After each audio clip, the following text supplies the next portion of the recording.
L'être humain a-t-il des capacités extrasensorielles ? Sommes-nous capables de deviner le futur ? L'intuition existe-t-elle vraiment ? Laissez-moi vous raconter une histoire qui pourrait bien nous apporter des réponses sur le sujet. Nous sommes en 2010, j'ai 21 ans et j'ai décidé de prendre une année pour moi entre ma licence d'économie et mon master pour vivre une année sabbatique, pour prendre mon année de retraite quelque part à 21 ans plutôt qu'à 60 ou 80 ans. J'ai donc décidé de faire le tour de l'Australie en 2010. Un jour, j'étais à Darwin et je décide ce soir-là d'aller au casino. Je retire 20 € pour pouvoir jouer et je me balade dans le casino jusqu'à ce que je trouve une table qui m'attire. Il y a environ 5 à 6 personnes qui jouent, plus la croupière. Et c'est une table qui ressemble à la roulette mais qui n'est pas la roulette. Je me sens super bien, je suis à cette table, je regarde les gens jouer. Et tout d'un coup, j'entends dans ma tête 5. Ça m'étonne parce que c'est comme si je me l'étais dit sans vouloir me le dire. Donc je décide de miser. Mais j'ai aucune attente de gagner ou de perdre. Je suis plus dans ce truc de on va voir si ça marche. Peu importe que ça marche ou pas, dans tous les cas, ça m'amuse. Je mise et je gagne. Trop cool. Mais je décide pas pour autant de jouer au prochain tour parce que j'en ai pas l'envie spéciale. Je suis juste bien à observer, à essayer de deviner, tiens, quel pourrait être le prochain chiffre et qui va miser sur quoi? Est-ce que je suis d'accord avec telle personne qui mise sur tel chiffre? Et pendant que voilà, je suis dans ce délire-là, à l'intérieur de moi, j'entends un nouveau chiffre. Quand je vous dis que je suis en train de me poser toutes ces questions, c'est vraiment pas mental. C'est vraiment, vous savez, des fois on peut penser sans penser. On peut penser sans vraiment se formuler les choses. Ça va beaucoup plus vite que quand on se formule les choses, justement, quand on se parle dans notre tête. C'est juste que c'est un attrait naturel qu'on a envers quelque chose, et donc sans même formuler la question, on ressent déjà la question. Je sais pas si vous voyez ce que je veux dire. Donc mon esprit est calme en fait, je me dis rien, je suis juste très curieuse de ce qui se passe. Et donc j'entends ce chiffre-là, 12. Je me dis ok, jouons. Je joue et je gagne. Trop bien. Je reprends ma mise et je continue à regarder la table. Et de nouveau j'entends un chiffre, 14. Ok, je joue et je gagne. Je continue à regarder la table. Et de nouveau j'entends un chiffre, 21. Je joue, je gagne.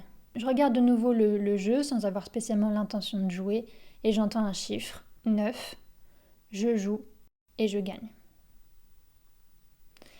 Et là, il se passe quelque chose dans ma tête. Je commence à réaliser ce qui est en train de se passer. Je suis en train de me dire, purée, je suis en train de deviner les chiffres et de tout gagner. Et là, je me dis, mais c'est génial, je vais pouvoir me faire une fortune ce soir, j'aurai plus besoin de travailler, parce qu'à ce moment-là, dans mon voyage en Australie, je commençais à être au bout de mes économies et il allait falloir que je me remette à travailler. Et là, dans ma tête, c'est feu d'artifice. Je me dis, mais jusqu'où je vais gagner ce soir? Ça va être un truc de dingue. Et du coup, je regarde la table et je me dis, allez, ok, donne-moi un chiffre. Vite que je devine le chiffre. C'est quoi le chiffre? Parce que je vois la partie, justement, elle a commencé à faire tourner la roulette. Et il faut que je trouve le chiffre pour pouvoir gagner. Mais j'ai rien qui me vient. Et les parties commencent à défiler sous mes yeux. Et j'ai rien qui me vient dans ma tête. J'arrive pas à avoir de chiffres, ça ne vient plus. Et là, je me dis, mais c'est pas possible. Je sais deviner les chiffres. Donc allez, concentre-toi, tu vas trouver le chiffre. Et je commence à me dire, 3. Ça doit être le chiffre 3. Je mise sur le 3 et je perds. Mince. Bon, c'est pas grave, je vais continuer à y arriver. Je regarde la table et je me dis, allez, prochain chiffre. 17. Ouais, 17. Ok, je mise sur le 17 et je perds. Je me dis, ok, concentre-toi, laisse passer les parties s'il faut, mais laisse venir ton intuition. Je regarde les parties défilent et je me dis, mais mince, allez, je peux y arriver, je sais arriver, je vais deviner les chiffres. Allez, reviens, intuition, donne-moi les chiffres. 19. Ok, on mise sur le 19, je suis un peu moins sûre de moi, et je perds. Et là, je me dis, bon, ok, qu'est-ce que je fais? Je continue, je risque de tout perdre jusqu'au bout, ou je m'arrête là et au moins je garde le peu que j'ai gagné ce soir. Je décide d'arrêter de jouer et d'aller retirer mes gains. Et là, je vous pose la question. Est-ce que ce que j'ai vécu n'était qu'une suite de coïncidences? Est-ce que c'était de l'intuition? Qu'est-ce que c'était? Moi, mon interprétation, c'est que c'était bien de l'intuition. Mais je suis curieuse de découvrir en commentaire si, même avec cette histoire, certaines personnes disent « Non, moi je crois que c'est plus une suite de coïncidences. » Malgré le fait que j'ai entendu les chiffres dans ma tête. Alors quelqu'un de très sceptique pourrait me dire si vraiment c'est de l'intuition, si vraiment c'est un de tes dons, et je dis pas que c'est un de mes dons, je dis juste que j'ai vécu ça à ce moment-là, mais quelqu'un pourrait très bien me dire reproduis la scène, va de nouveau au casino et gagne en devinant les chiffres. Ce que j'ai essayé de faire finalement quand j'ai pris conscience de ce qui se passait et ce pourquoi j'ai échoué sur le moment. Est-ce que je suis retournée quelques fois au casino après cette expérience? Oui. Est-ce que j'ai gagné? Non. Et j'en connais pas les raisons. C'est un sujet aussi mystérieux pour moi. Même si je m'y intéresse, même si j'ai pu lire des choses à ce sujet, même si j'ai pu discuter avec des personnes qui sont aussi expertes entre guillemets sur le sujet, ça reste un sujet mystérieux auquel on n'a pas toutes les réponses, on ne sait pas forcément comment ça fonctionne. Rien que pour cette histoire de futur, comment ça se fait si on croit à la thèse de l'intuition? Comment ça se fait que je suis capable de deviner un chiffre qui va arriver dans les 30 secondes après? Donc je sais qu'on pourrait me dire, oui mais Julie, après tu as essayé de deviner les chiffres, 3 fois de suite, tu as échoué aussi à les deviner. Une des hypothèses qui pourrait expliquer ça, c'est que les 5 premières fois où j'ai gagné, j'étais dans une attitude très détachée.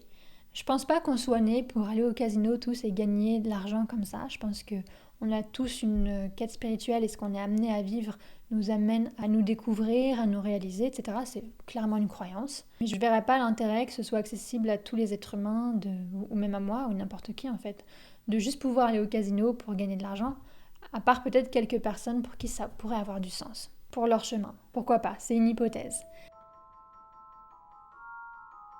Donc j'explique la différence entre ce moment où je gagne et ce moment où je perds, juste peut-être déjà par mon état d'esprit et par cette tendance à être attachée au moment où je perds. Quand je joue les 5 premières fois, que je gagne ou que je perde, vraiment ça n'a pas d'importance pour moi, je suis juste vraiment dans l'appréciation de jouer, de savoir si je gagne, si je perds, ça m'est égal. C'est juste que j'aime vraiment jouer à ce moment-là et que je me pose très sincèrement, très authentiquement la question en moi, qu'est-ce que va être le prochain chiffre, quel sera le prochain chiffre gagnant? Il y a vraiment quelque chose de très simple, de très fluide. Je l'explique peut-être comme ça. Parfois, je fais la métaphore aussi de l'eau. En fait, j'explique que si tu imagines que ton corps il est rempli d'eau, c'est plus facile d'avoir accès à ton intuition qui t'envoie des messages assez subtils à capter quand tout en toi est calme. À l'inverse de quand tu es agité et ton eau à l'intérieur, c'est juste pour faire une image, elle fait beaucoup de vagues et ça part aussi dans tous les sens. C'est plus facile de capter un son quand c'est le calme que quand il y a beaucoup de bruit. Et en parlant de bruit, cette première phase où je gagne donc, je n'ai aucun bruit dans ma tête. Je suis vraiment dans un calme total. Et en plus de ça, je suis dans une belle vibration, on pourrait dire. C'est-à-dire que je suis dans une forme d'amour, une forme d'appréciation, une forme de gratitude quelque part. Pas exagérée, mais vraiment juste une forme de présence, dit tout simplement. À l'inverse de quand j'essaie de gagner, à l'intérieur de moi, on ne peut pas dire que c'est totalement calme puisque je penche vers un attachement. Quand on fait les choses, peu importe le résultat quelque part, on n'est pas dans le même état interne que quand on le fait par attachement ou par résistance. Moi, la deuxième partie où je joue, clairement, je suis attachée à gagner et je résiste à perdre. C'est ce qui a fait d'ailleurs qu'au bout de 3 essais, j'ai arrêté. Parce que j'avais pas envie de perdre l'argent que je venais de gagner. Alors que les 5 premières fois, j'étais prête à perdre. Ça m'était vraiment égal. Voilà comment j'explique peut-être la différence. Mais je vous rassure, malgré cette situation que j'ai vécue ou quelques autres que j'ai pu vivre, je déroule ma vie normalement, je reçois pas tout le temps des messages de clairaudience, au contraire, ça reste assez rare. En tout cas, cette situation a été comme un déclencheur dans ma vie pour finalement partir dans cette nouvelle quête de savoir si l'être humain pouvait développer ses compétences extrasensorielles. Je vous raconterai ça peut-être dans une prochaine vidéo. Je vous souhaite dans tous les cas une très bonne journée. Si vous avez aimé cette vidéo, partagez-la, mettez un j'aime, abonnez-vous. Je vous souhaite une très bonne journée, je vous dis à bientôt.